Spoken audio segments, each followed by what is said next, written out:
It is the best day of Melchizedek. It is the best day of the King of Salem. It is the best day of Melchizedek. It is the best day of God of my King. From the super rays of Melchizedek. And Daddy, I know soon I will see you. Like a sensible virgin, I'll be waiting for you. Always and forever, my lamp will be full. To serve you, my God, to serve you, my King. We are your people, Melchizedek.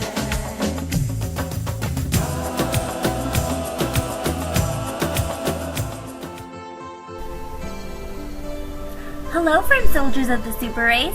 Today's topic is Unanimous with the Lord and Thy Neighbor, Lesson 656. Well, today's topic is Unanimous with the Lord and with Thy Neighbor. Abba, Father. Yes, Mirna, our King said to me that the beloved is awaiting the transformation, but for the wrong reasons.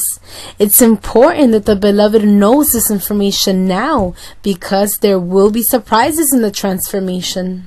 To be unanimous with thy neighbor is to love him as you love yourself. Abba, Father. But before you can become unanimous with that being that is by your side, first you must become one with the Lord. That's how it is. Abba, Father. Sis, let's take a look at how it's said in 1 Corinthians 6:17. If you can read it, please. Of course. It says, "But he who is joined to the Lord is one spirit with him." Abba, Father, because we have always been one with him, sis. We have always been one with him. What happened is that there was a separation, and that's why Jesus of Nazareth came, and he came in Jose Luis de Jesus Miranda to establish that union from the beginning. Of course, because that union has to be with him first with the Lord, and then you will be able to love the one that is at your side. Because if you don't love the one that's by your side, that is before you, that you can feel and touch, how can you love God that you do not see, that is in unapproachable light here in the mind? Let's see, sis, how Jesus orders us to love thy neighbor in Luke 10:25 and on. And behold, a certain lawyer stood up and tested him, saying, "Teacher, what shall I do to inherit eternal life?" He said to him, "What is written in the law? What is your reading of it?"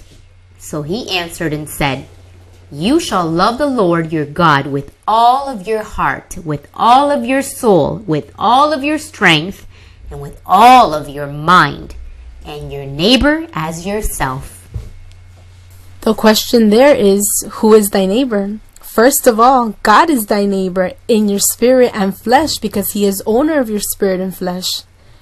And your helpmeet is thy neighbor in spirit and flesh, because they are one flesh before the Lord. They cannot separate. They are already integrated from the beginning in that perfect union, That is the perfection between God and his people. Let's return to Luke. And he said to him, "You have answered rightly. Do this, and you will live." And that you will live is a guarantee of the transformation. But he, wanting to justify himself, said to Jesus, "And who is my neighbor?" Then Jesus answered and said, "A certain man went down from Jerusalem to Jericho, and fell among thieves, who stripped him of his clothing, wounded him, and departed, leaving him half dead. Now, by chance, a certain priest came down that road, and when he saw him, he passed by on the other side. Likewise, a Levite, when he arrived at the place, came and looked, and passed by on the other side. But a certain Samaritan, as he journeyed, came where he was, and when he saw him, he had compassion. So he went to him and bandaged his wounds, pouring on oil and wine, and he set him on his own animal, brought him to an inn, and took care of him. On the next day, when he departed, he took out 2 denarii, gave them to the innkeeper, and said to him, "Take care of him, and whatever more you spend, when I come again, I will repay you." Wow. And who was the priest? And who was the Levite? They were both renowned persons. Yes, and of appearance. Religious appearance, right? Now, the Samaritan is one who didn't have much appearance, but he was one with God. Thought and called things That's like God. right. Oh, That's Abba, why he Father. had mercy and he loved thy neighbor. He bandaged his wounds with the everlasting gospel. He presented him perfect and he showed him the pure and genuine love of God. I sleep peaceful at night because I delivered my dreams to my king. I say, Daddy, I want to please you even in my dreams. I want to be one with you. And if I love you first, our daughter Devin, our friends, the blessed, we will love them all with so much love. And all those who are coming, who are to come to this Our desirable Father. land, we have to receive them with lots of love and joy so that they too can submit to this perfect order, so that they can live prosperous and healthy lives, That's it. so that they may have the hope of the How transformation. beautiful. I want to finish with, if we could put this on the screen, 2 beautiful paragraphs. Perfect. The king is never wrong. And in the same manner as when in the scriptures the people would know when someone wasn't in perfect order, and disease, scarcity, death, and many other things would manifest, now when you see someone get out of a situation to then get into another and never gets out of there, it's that the king saw something in his mind and wants to save him. And if we are that powerful people, then when you see something that is not right, it's that your home, your mind is in disorder. We have to speak to that brother to help them. Or if the situation is too strong, then the best thing is to remain silent so that he matures, exercising their senses so that they can discern between good and evil. Blessed. Where do you think unapproachable light is? Because if you think that unapproachable light is there far away and that daddy only sees some thoughts, or that he only sees what is good and doesn't see the bad ones, then you are very wrong. Unapproachable light is where the king is. It's in your mind.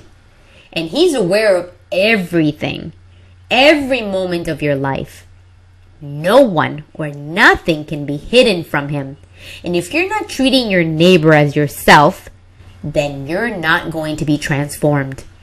Don't you see that we're an example to the world and we cannot be anything like them? Abba Father, that's why, beloved, let us please our King with our minds. Let's love one another. Let's respect our God and take captive of anything that is not in line, that is not in order. And let's treat thy neighbor, our helpmeet, our children, with a lot of love, kindness, and respecting them because they are God's. And if we treat them with that love, then they will learn how to love their brothers in the same manner. But remember that that perfect order is very important because it guarantees your transformation. Abba Father, the best day. The best day. The children of grace love our Father and God Melchizedek and thy neighbor. We have organized thoughts and we know that everything begins in our mind. When a bad thought comes to mind that is not in the order of Melchizedek, we quickly, like firm soldiers, organize our thoughts. We receive his instructions through our beloved Archangel Michael, knowing that at any moment we will be transformed. We love you, Daddy!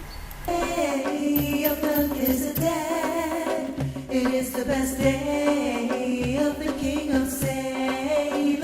It is the best day of Melchizedek, it is the best day